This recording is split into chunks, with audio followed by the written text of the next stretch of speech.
معانا النهارده اخويا وحبيبي اعظم مخرج في مصر استاذ مصطفى كامل. عايز اقول حاجه للامانه، والمذيع ان شاء الله المتالق جدا عنده صفحه مكسره الدنيا. بس انا عايز اقول حاجه للامانه، اي شيف او اي مذيع بيغير من قناه لقناه، ما بالكم انا ان شاء الله يعني كنت اول خطوه ليا هنا او اول سلمه في قناه الشمس. كنت مستلمه حته لحمه حمراء. بس فاهم. الله اكبر عليه دلوقتي. الحمد لله رب العالمين. التاتشات هو اللي حطينا على التراك بصراحه التاتشات. اي مخرج تاني يتقال عليه هو يقول قدامه اجمد مخرج كانت دي كلها انا فعلا الاجمد. ده مش غرور والله. انا فعلا الاجمد. يعني في ناس تاني تصور معاك وهو بيقول كده انا الاجمد ولا لا؟ انت الاجمد. ميرسي حبيبي. دي حاجه. الحاجه التانيه بقى عايز اتكلم في حق الراجل ده، مش عشان هو بتضحك عليا لا، تمام؟ مش عشان هو واقف، والله ده حقيقه. اللي بيصور بيضحك، ما اعرفش بيضحك ليه. حبيبي يا تمام. استاذ. استاذ فوده. اخويا فوده يا عالمي. حبيبي يا كريم. اتفضل يا كبير. يلا اتفضل. يا ابني انت بتضحك مذيع ليه؟ وحقك تعمل اي حاجه.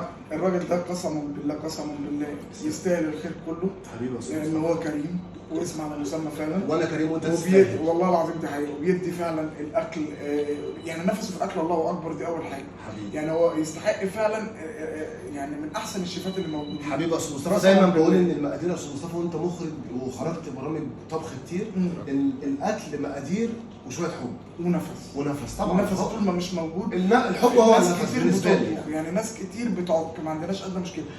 طول ما فيش والله ده عك.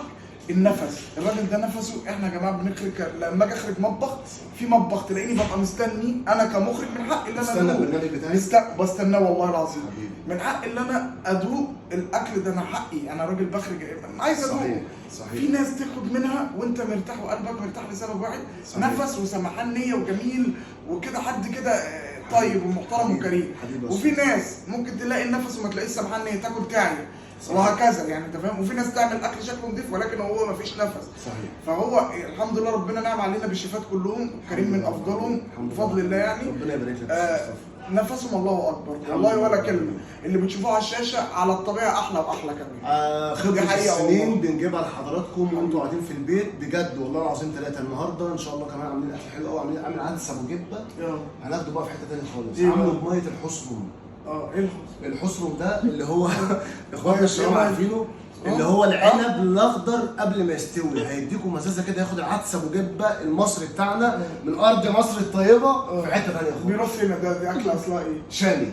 فين يعني في الشام؟ حلب من سوريا. ماشي. مين التلميذ؟ عامل كمان ايه؟ عامل كيكه من غير دقيق. قول سبحان الله. كيكه ازاي بقى من غير دي؟ سبحان الله. بالبسكوت. حلو دي جميله. عايز اقول لك بقى ولا تقول لي كوكيز ولا الكلام ده انت خالص. مهاجم جوسي بطيخ النهارده يا باشا. انت مهاجم جوسي بطيخ. سموزي البطيخ عاملينها يوم السبت. امتى؟ يوم السبت الجاي. اكيد اكيد. لو ما جاش حرقه زي الزفت انا اللي بقول لك. سلام. شكرا. مطبخ الهنا. النهارده عملنا ايه؟ سفرتنا سهله وبسيطه. عدس ابو جبه ابو طايه سودا. عملناه بطريقه مختصره وجميله. خدنا البروتين النباتي من العدس والبروتين الحيواني بالبيض اللي احنا حطيناه عليه. طعم مختلف وجديد. عملنا كمان عدس ايه؟ بميه الحصرم. ايه الحصرم ده؟ اللي هو العنب الاخضر بتاعنا الجميل قبل ما يستوي. المزازه بتاعته بجد بتودي العدس ابو جبه دوت في حته ثانيه. عدله الرز بالشعريه والعيش البلدي. بص بقى على التقيل. عملنا كيكه من غير دقيق. قول سبحان الله. عملنا كيكه البسكوت ده يا جماعه. كيكه مختلفه وطعمها خطير جدا. لو اول مره حتى نعملها هتطلع معاكم ناجحه 100%. سفرتنا النهارده سهله وبسيطه. نتابعها ازاي وننزل الوصفات ديت فين؟ على صفحه الفيسبوك طبخات وحلويات. تابعوها واعملوا لايكات وشير وكومنتات كتير عشان خاطر يوصلكم كل الاشعارات بالفيديوهات اللي احنا هننزلها.